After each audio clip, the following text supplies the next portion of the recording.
It's two conscious guys talking, where conscious male leaders come together and have a discussion that is deep, that is nourishing, that allows us to see the illumination of consciousness that's unfolding progressively for men that are waking up in the world, and where you can get insights on your own awakening as a man, and also for amazing women that want to learn more about men's challenges and struggles that have created some of the dysfunction we've seen within men in its society, often called, quote unquote, the patriarchy and other terms.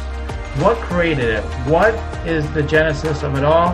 What can we do about it today to empower men to be all that they're meant to be and to support the awakening of consciousness for men and women and all?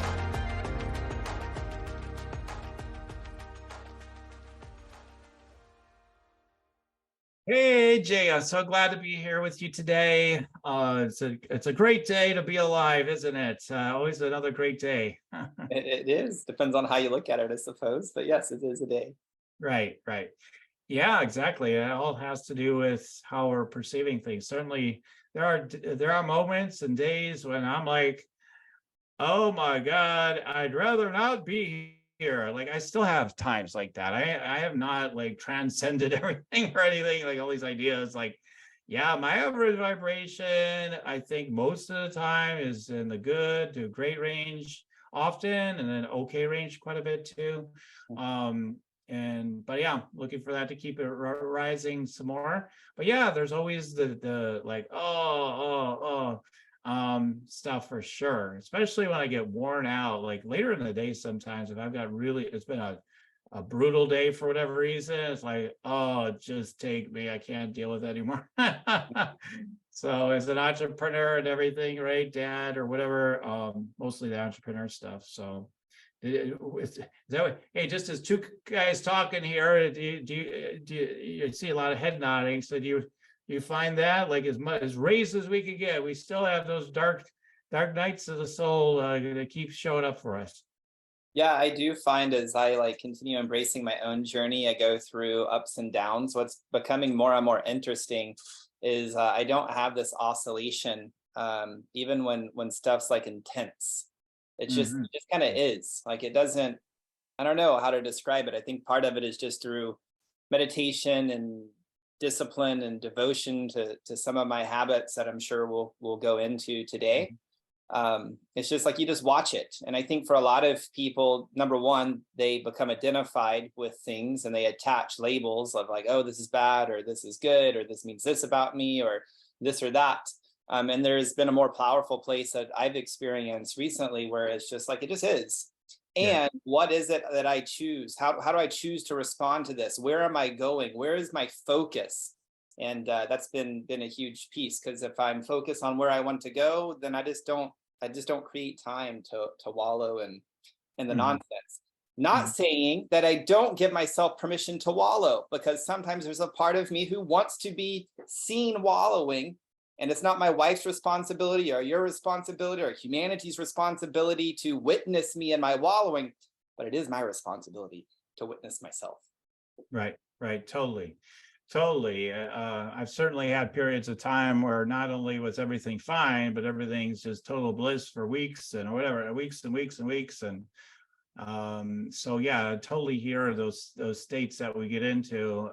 My experience though is, for most of us, we have dips eventually, even if we have a nice long cycle of a year or two. Oh man, I'm good every day. I'm the observer. I'm fully infinitely connected. I always know it's just a bunch of stuff. And then yeah, okay, well, there's usually more cycles coming. It's just my experience and talking to so many people and whatnot, and all their different spiritual journeys and experiences. And the state you're in is an amazing space, and it does come from so much dedication and devotion. And I know when I've been in those higher states for a longer period of time, like one of them came right off of a deep retreat, right, doing that deep work and everything. I just maintained for a good long while. And at the time I kind of thought, well, maybe this is the new normal, forever. And I just haven't seen it maintained for myself personally. I guess some people claim that it has for them, but I'm always a little skeptical, I'm like, so when I hear things that, I don't know, don't fit what I've noticed. And because I've even seen teachers say that, and then I see them get angry, like 5 minutes later, even sometimes, like, but I'm fine. I'm fine. Oh, but I'm fine. So yeah, anyway, so I think that's amazing that you're in that state. And um, but you haven't always been in that space. I do want to come back to hear more about how you built that up, but just to backtrack, maybe, is to talk more about, because the people I'm having on the show, because of I've met you and we've talked, and it's like, yeah, I have been very challenged earlier in my life. So for talking about mental health for men that maybe are still, deeply in that, or still moving through a lot of deeper mental health kind of situations, they're dealing with depression, anxiety, or what, maybe addictions that go with it and whatnot. What are some of the things you've run into, like maybe even from some people, it starts in childhood even? What are some of the things, mental health challenges you have, particularly as a guy, as a man? Like, it can be different. Like, there's, like, for me, it was like, I don't fit in. I certainly don't fit in with guys, and all that just made me feel anxious and depressed and all that sort of thing. So what kind of things have you run up against?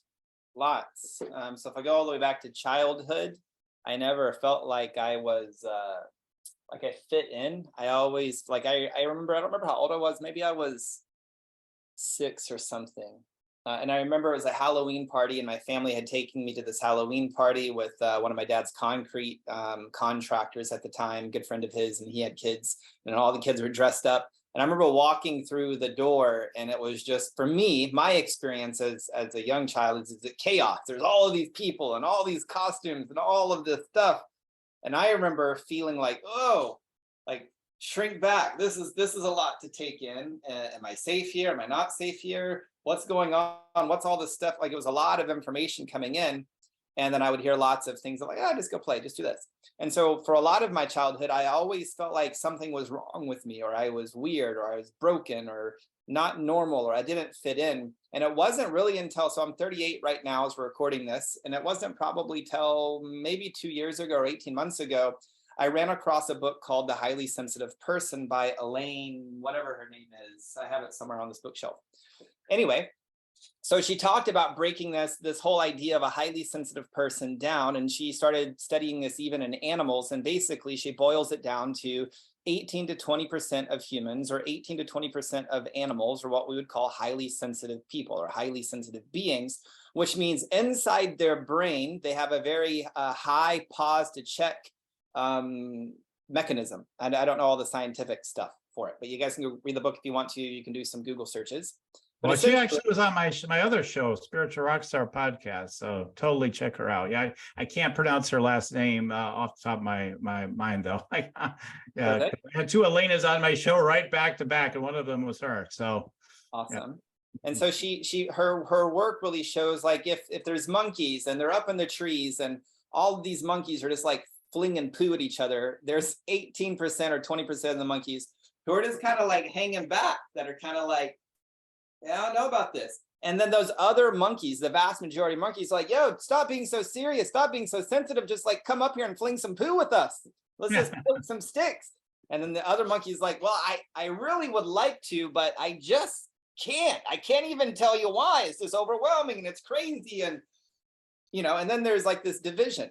But the gift in this is the monkeys who are sitting back, the highly sensitive monkeys, who are seeing and perceiving a lot more information than the rest of the monkeys, are helping the other monkeys survive. Because they're like, hey, did you know there's an eagle about to come eat you?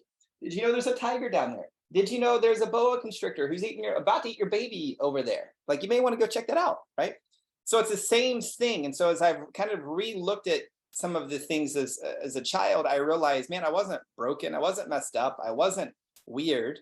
I just, for whatever reason, I'm biologically wired to have a lot more data coming into my system than the vast majority of humanity. And as a result, I see things that a lot of people don't see. And that doesn't make me better or worse than them, or vice versa. I'm just a little bit different, right? A little bit different. that has been huge for me and helping me bring back into like, this is just me, which has led to me creating different strategies. I'm not a person who can go spend a bunch of time in a crowded place. Like I just got back from Europe with my wife. We're in Romania and there's lots of people and it's beautiful and it's lovely. And while I like it, I can only do it for about 4 or 5 days straight where I'm like, all right, I just need to go take the bus to the mountains and go hug on some trees.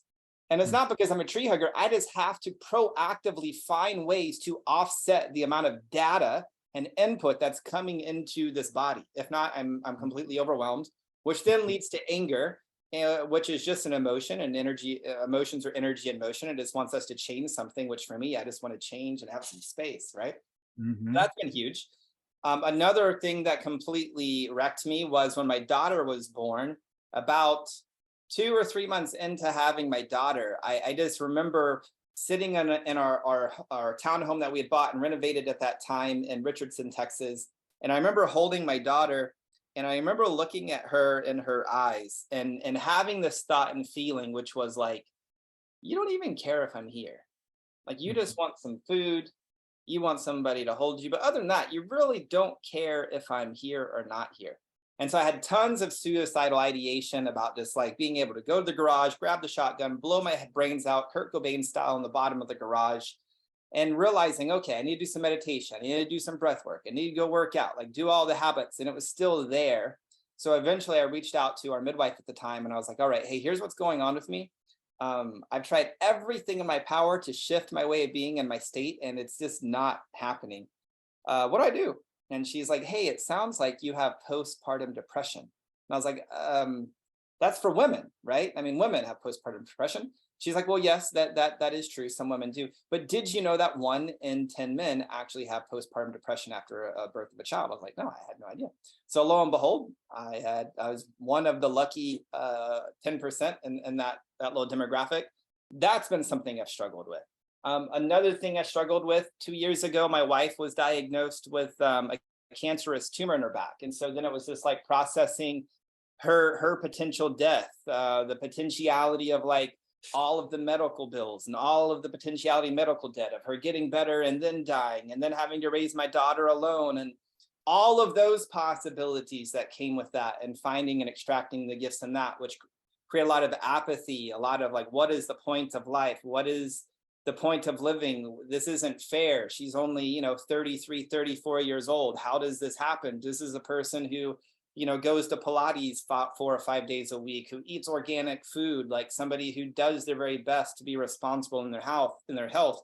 How does this happen? So those are like 3 kind of big things. And I'm happy to go into more particulars or offshoots if you would like, of things that I've really been with, I've sat with, I've extracted the gold with, and come back with wonderful, wonderful lessons that I'm actually grateful for, because all of those things have sharpened me into being me and have brought me tremendous gifts that I can use to serve humanity and myself, my daughter, my wife, and brought me a lot more back home into me being me, rather than these things that are just terrible and atrocious events. That's great. I really appreciate everything you said, especially starting off with the highly sensitive part, the highly sensitive person part. And like I said, if I could remember her name, because there's 2 like literally right in a row I did with Elena as the first name. It's just driving me nuts.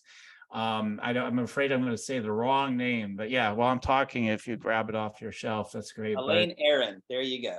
Aaron, well, okay, now this is another person with highly sensitive I had on my show. Sorry. Okay, so edit that. Okay, but a bunch of Elena's must be into that field, right? So anyway, she had like some big like TED talk and and millions and all this stuff. So I thought maybe it was her.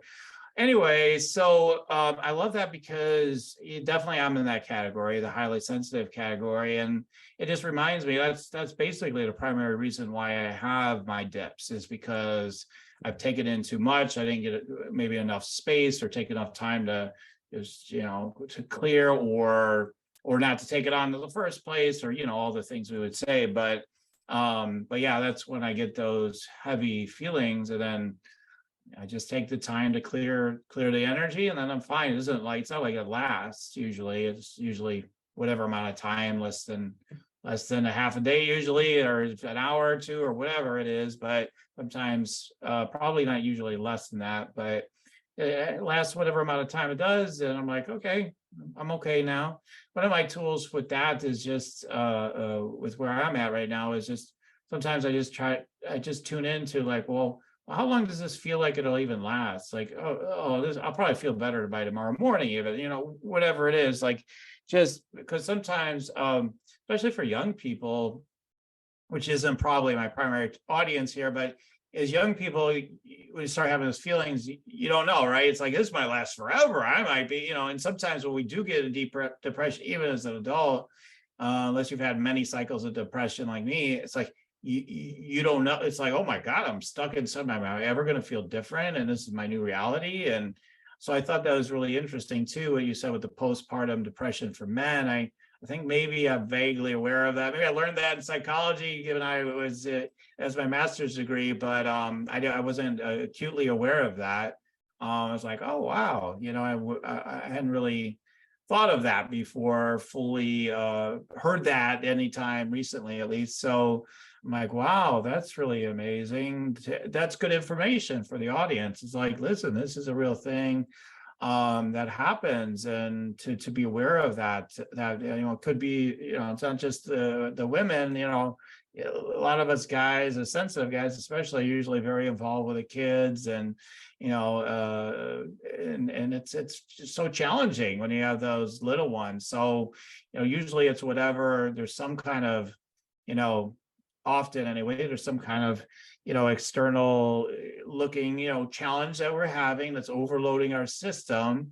As sensitive, if we go with the sensitive route, it's just too much. Like, somebody in my family could be depressed and I haven't even talked to them, all of a sudden I'm depressed, like, and haven't even talked to them. I'm like, I'm just feeling so sad right now, I don't know. And then you find out, and it's like, yeah, but just continuing to clear your energy is the key. That's one of the first programs I created when I got into the coaching space. I'm like, clear your own energy. Like, God, it's a foundational tool, right? You got to keep clearing your own energy. Yeah, and I think because we're talking about men's mental health, and so talking about sensitivity, and so what's coming up for me is a man may hear this and be like, oh, I'm not sensitive, I'm not weak. Mm-hmm. But just because somebody's sensitive does not make them weak. Like, I grew up in a very blue collar redneck home from East Texas. We shot guns. I killed my first deer when I was 10 years old. I don't know how many deer over the course of my life I've killed, I've skinned, I've quartered. My dad owned a construction company. I dug ditches for 18 hours a day. Manly Texan shit. You know what I mean? Mm-hmm. So it's not weakness. So I don't want somebody sitting here being like, oh, well, there's 20% of the people who are just sensitive and they're just fucking little snowflakes. That is not the case. That is not the case. Like, I always tell some people, I'm like, don't mistake my kindness for weakness. Mm-hmm. Because there is a warrior in me that if it's required, I will eat your fucking face. Yeah. Like, I will be here with you. I don't want to harm you. I will not harm you. But don't think that just because somebody's sensitive means that they run away from conflict, or they're not willing to stand and go toe to toe with you. And it's only these calloused men who have like the battle scars to be these quote unquote warriors.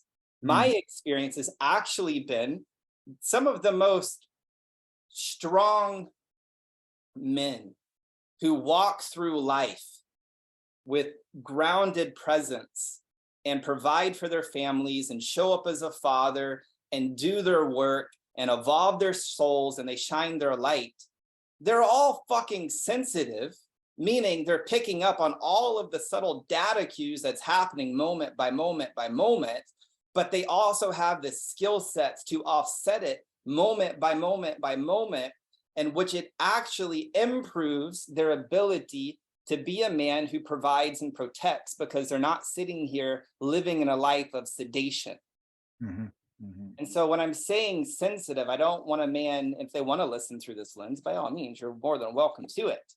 Don't mistake somebody being sensitive, or if you're a man who's sensitive, meaning you just feel what's going on around you. you see and you hear what's going on between the words people actually speak.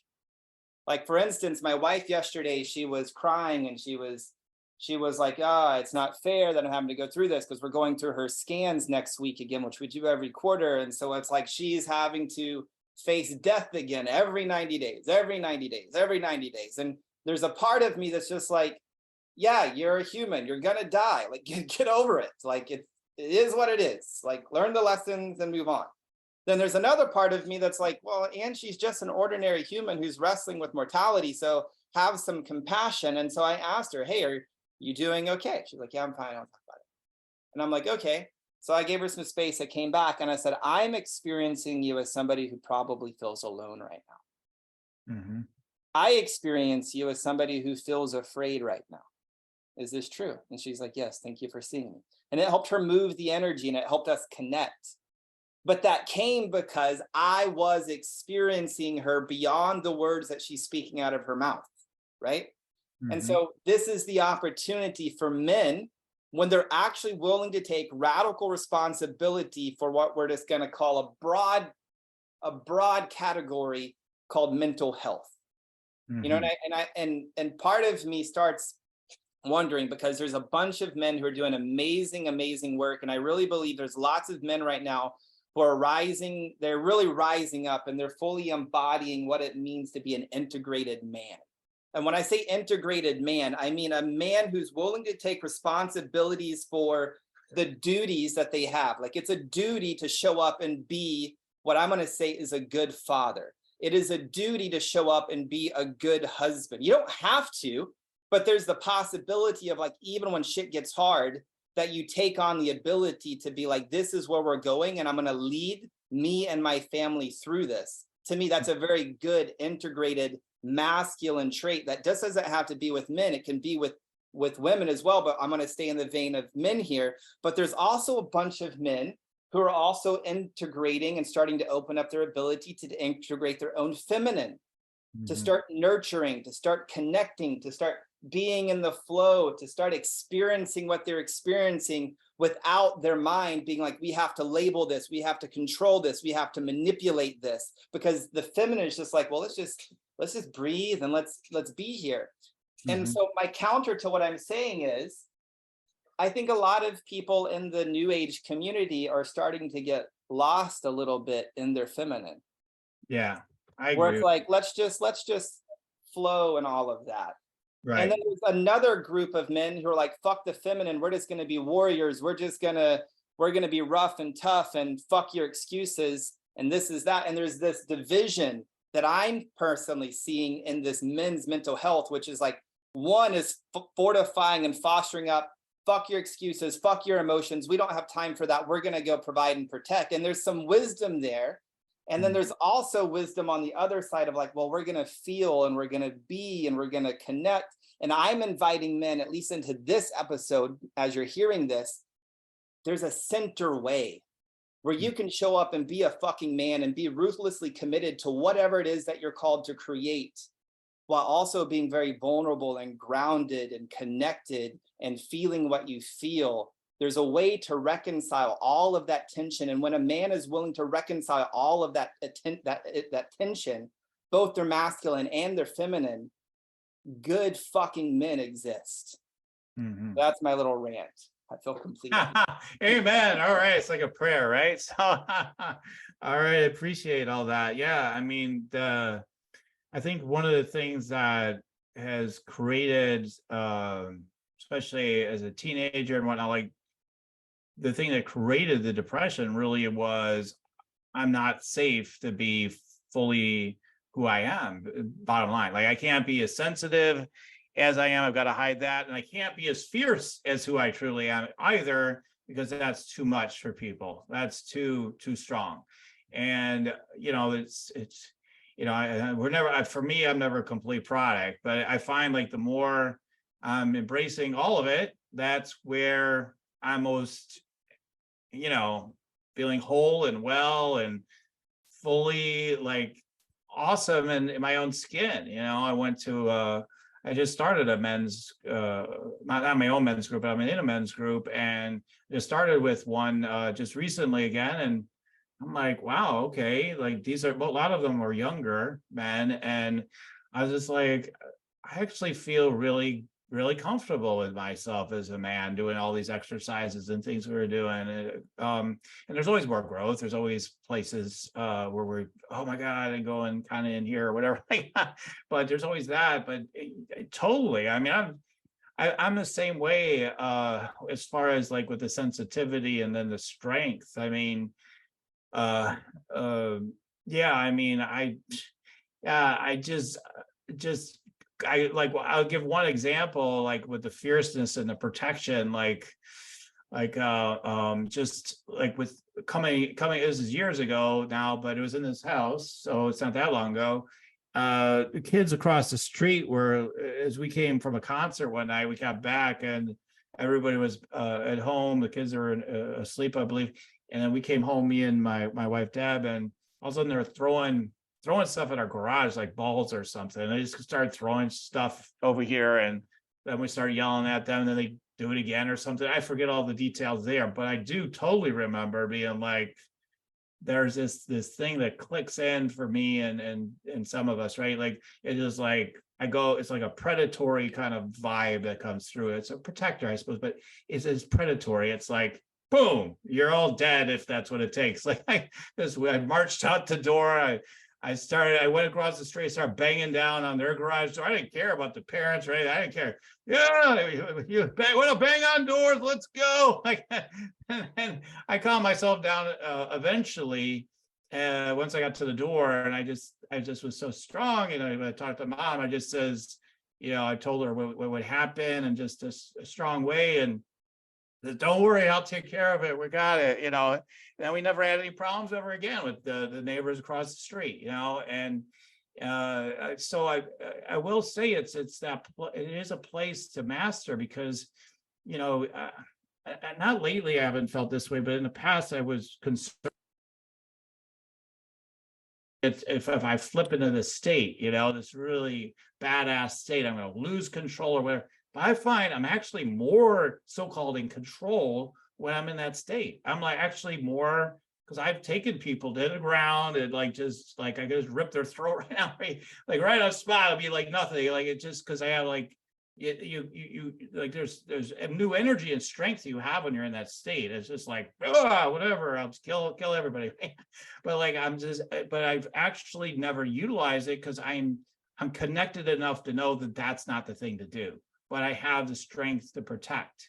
So that is something, I've noticed, and I noticed the more I don't, because for a while there's been times in my business where I'm like, yeah, I've got the Buddha behind me and everything. I'm just like, oh, brothers and sisters, kind of more like we're in the Zen, and that's fine. There's nothing wrong with it. But like being in that mode too much, like for me, it's not me. It's not the trueness of who I am fully. And then it creates bad results in business and my life. And, it's like, I've got to be all of it. Although, and not mentally try to figure it out, but it's a matter of there's a weave of that. And so I so appreciated you sharing all that about the fierceness and everything, and bringing some of that energy through, while you were speaking. That's so true.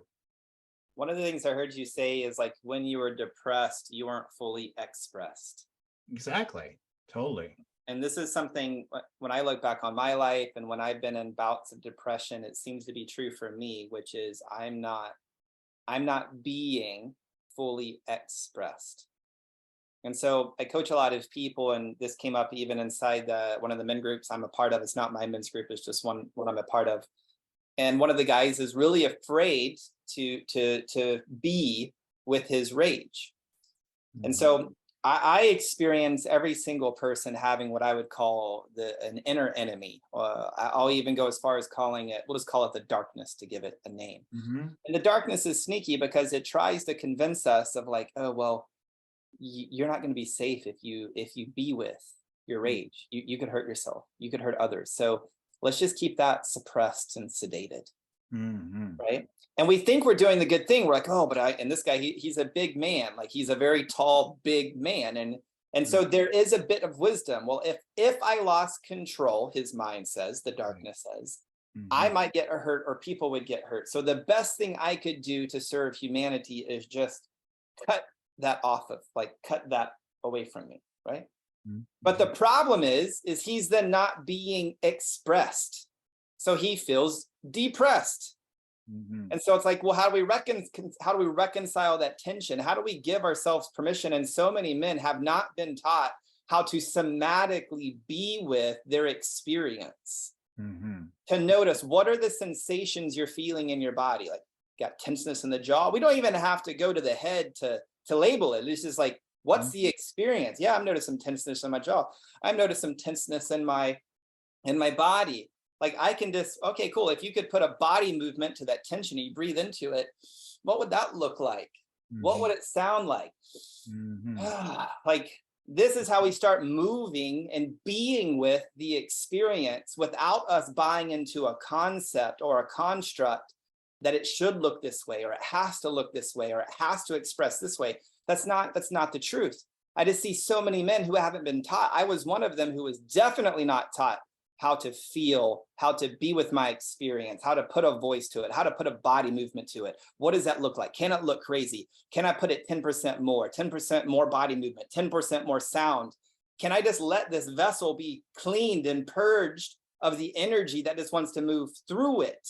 And yeah, maybe it's anger, or maybe it's fear, or maybe it's sadness, or these different constructs. I don't want to go into that right now, but it's just like, if men want to be free, can you learn how to somatically just move and process what is in your body? And what if your body isn't just this tool for you to experience a physical life?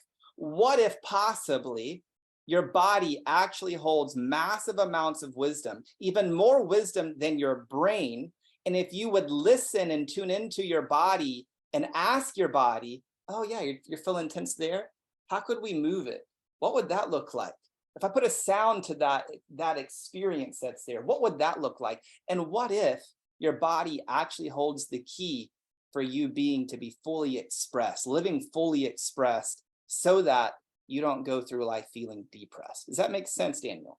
Oh yeah, absolutely. Of course. Yeah, totally. I mean, it's all about that. Yeah. You've got to, if you don't express it, it's you're suppressing it. Right. So it's on or off in a way. I would say we're not as far off from computers as you think in some ways. Like, there's these zeros and ones going on in our consciousness, and you're either going with the embodied energy, or you're not embodied, with a particular energy or a state. So it's a matter of, for me, realizing, like you said, like, one of the commitments I made recently to myself that I didn't even realize that was important for me to make was to, not that I was avoiding it, it's just I started realizing I wasn't consciously saying yes to this. I was like, I've got to be willing to feel everything fully. Like, I have, and it's an old principle. It's not like I hadn't heard of it before, and it hasn't been around forever.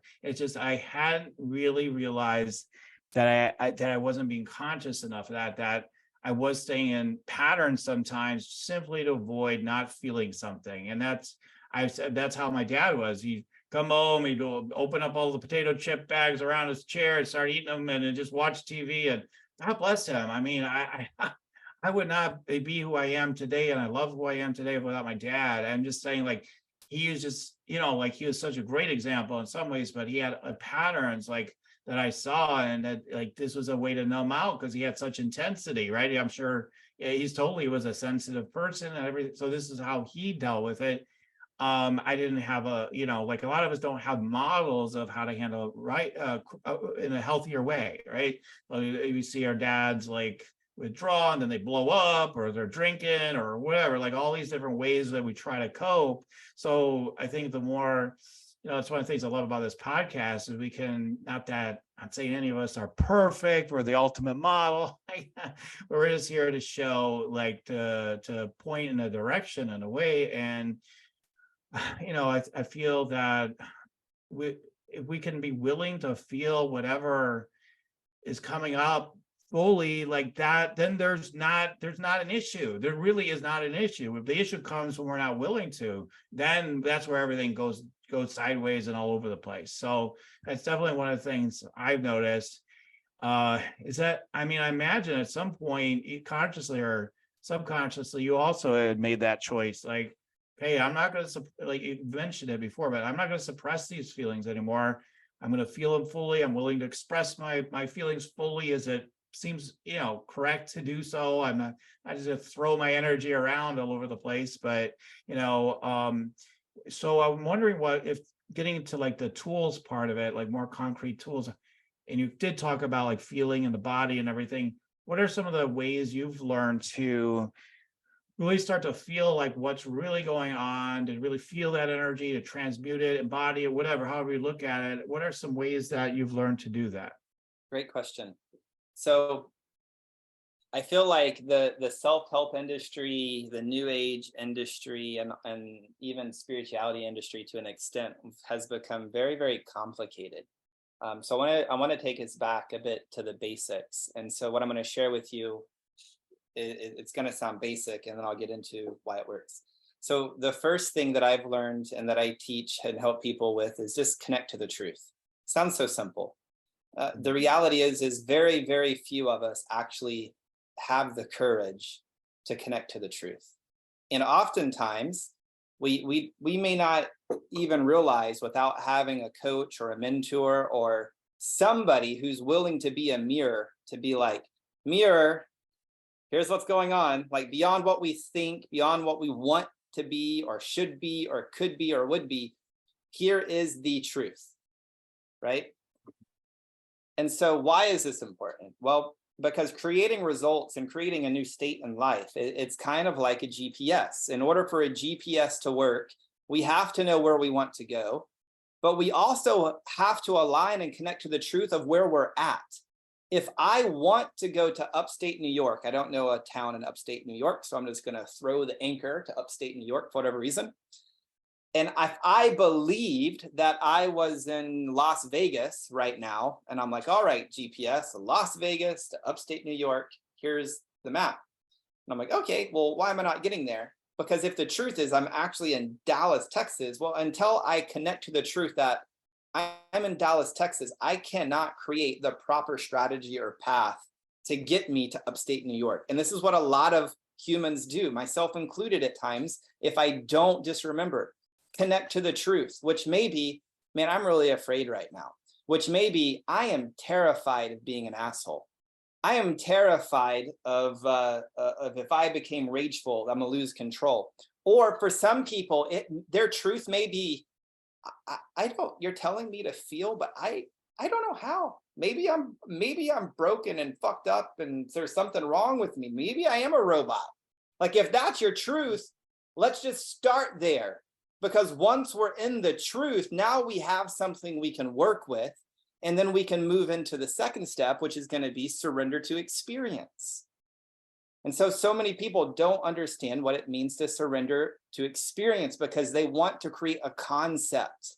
The experience is just the experience. Right now, I'm experiencing talking. I'm experiencing tension in my jaw. I'm experiencing tension here. I'm experiencing being with you. Like I'm experiencing this chair. I'm experiencing a lot of things. Now I could take all of that pressure and put it up into my brain, and I could create constructs and concepts about it, which have their place, don't get me wrong, but so many people have been conditioned to believe that's the only human experience, is it's a concept, which isn't true. What's really true in reality is like what we're experiencing. And it's like standing in a stream. Every single moment is a new experience, new experience, new experience, new experience. And the more I'm willing to surrender to that and feel it fully and let it express, that's then what starts creating the space and the freedom to be like, all right, feel pretty good. Now there's space for inspiration to start dropping in because I'm not filled up with all of the pressure. I've been with the pressure. I felt the pressure. I experienced the pressure. I moved the pressure. We've talked about with sounds. We've talked about with movement. You can just observe it. And then by doing so, something magic happens where that pressure starts to dissipate. And then there's a space where inspiration drops in, flow drops in. And then we have a responsibility to take action, to go do something with this inspiration, because that's what integrates the lesson. It's like life is trying its very best to evolve us, to bring us back home into just being me, being you, being the person listening to this right now, bringing us back into wholeness, moving us from a place of whole and complete to the next version of whole and complete. Like life is doing this automatically. People think they need to go to some personal development program or some ayahuasca retreat. And don't get me wrong, I'm not against any of those things. I'm just saying every single day, life itself is working to evolve your soul if you'll let it. Mm-hmm. But that means we would then have to have the courage to connect to the truth, to surrender to the experience, and then also have the courage to follow our inspiration, to follow what brings us joy. Mm-hmm. And that's what we start that's where we start integrating the lesson, and we move to the next version of us, and the next version, and the next version. And if we just start doing this day by day by day by day, I know it sounds very simple. Mm-hmm. What I'm offering is simple. It's not easy, but it is very simple. Mm-hmm. It's what's going to evolve you, and you're going to start seeing like, man, you're creating some amazing things in life. Yeah. Yeah. I mean, the first step, connecting to the truth, especially when you said, are you able to connect with your feelings yet? You know, like that is a place where, you know, some men definitely are. I mean, they don't feel what, you know, there's a guy dating my daughter. They're young, real young, but he's a man now. He's 18 years old, so he's grown. And some of the things I've heard him through my daughter, you know, this isn't deeply intimate, but like he said, like, you know, men don't cry, and it's the whole idea, like men don't have emotions. So this program, even with the young kids come out, they still have it. It's really got really deep, powerful legs. And you know, if you were to ask him, like, what was it like he's had surgeries and all this kind of intense stuff without getting into it, and it's like, he's like, well, yeah, whatever, it happened, you know, like like that's how guys often get into that place. And not making it right or wrong, but often there are emotions and energies behind that. If we don't deal with them, yeah, we end up with the potato chip bags and the addictions and the numbing out, you know, not connecting with people in your life. And like, I mean, all kinds of issues, right? We could go on and on.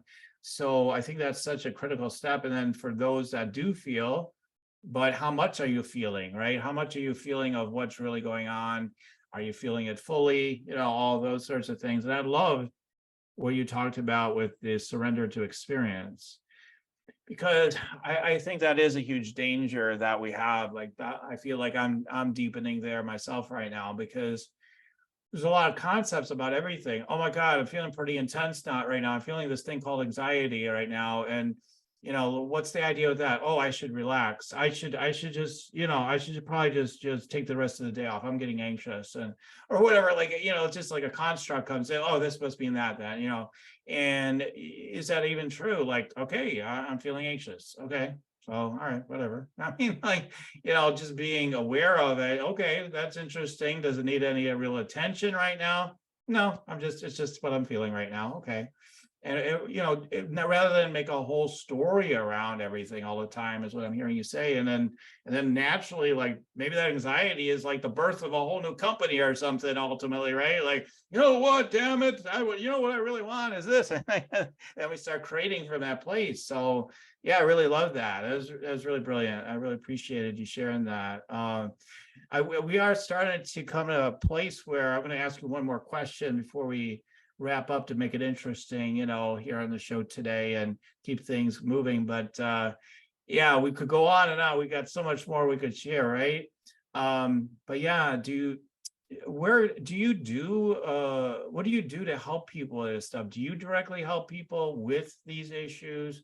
AJ, I know you have an amazing business coaching enterprise and everything.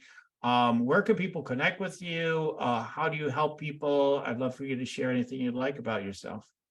Great question. Yeah, so people can connect with me at ajamyx.com, so ajamyx.com. a ton of free training videos, resources on how to reduce your stress by 30% within like 4 simple science proven techniques. And grab that for free. There's lots of good stuff over there. Helping people is really just like aligning with the truth of like, where are you at and where do you want to go? Like, let's just live in that truth. No bullshit. There's nothing that I'm going to sit here and judge you or not judge, like, but we are going to live in some fucking truth. Right. And then from there, if there are things that pop up where it's just like, cool, we're going to get clear on creating outcomes. And as we get clear on and go on that journey, life itself is going to surface that which wants to be reconciled back into wholeness. And we'll clean it up. We'll transcend the trauma. We'll grab the gifts.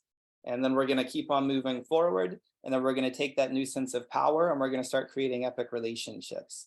And so it's really helping people create outcomes inside their business, while also deepening their ability to connect with themselves and other humans and their capacity to love themselves and others, and then to create the relationships that they really want to experience that fuel them rather than like drain them. That's basically the work that I do. Oh, outstanding. So we'll put that link in there, AJAMYX.com.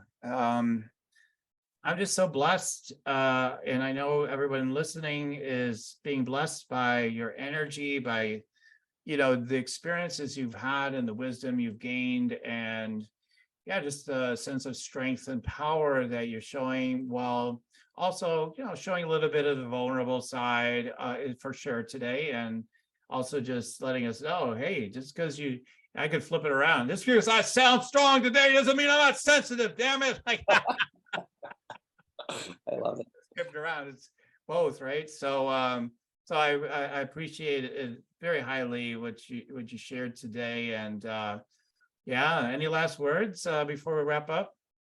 My last word to men is just like, give yourself permission to connect with your truth, whatever that is. Like if you feel like you can't hold it together, then just find somebody in your life to be like, yo, man, this is what I got going on. And I just feel like I can't hold this together anymore.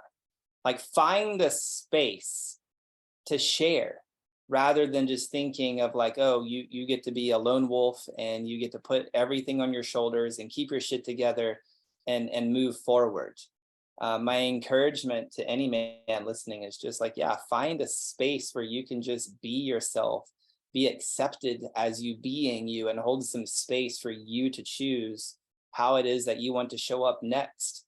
I have found that space of what I would call unconditional love, where there's this tension on, I'll be here with you. I'm not going to save you, but I will be here with you. And I'm also going to call you to rise the fuck up and go create something from this place. And if you don't choose that, that's fine. I'll still accept you. And I'm also still going to sharpen you, because that's what we men do for other men and what we do actually, I believe, for the world at large. Absolutely. You're the real deal. People want to see great growth in their business and personal life.